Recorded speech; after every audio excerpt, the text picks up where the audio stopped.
இன்றைக்கி பூசணிக்காயும் நாட்டு பச்சை மொச்சப்பயிரையும் வச்சு பொரியல் செய்ய போகிறோம்.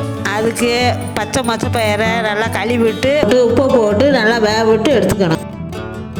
பூசணிக்காயை இந்த மாதிரி அறுத்து எடுத்து கழுவி வச்சுக்கணும்.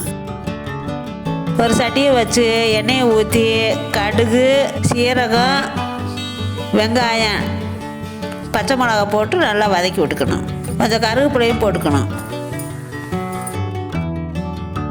நல்லா வதங்கிருச்சு. வெங்காயம், பூசணிக்காய், கழுவி வச்ச பூசணிக்காய் தூக்கி போட்டு வதக்கி விட்டுக்கணும்.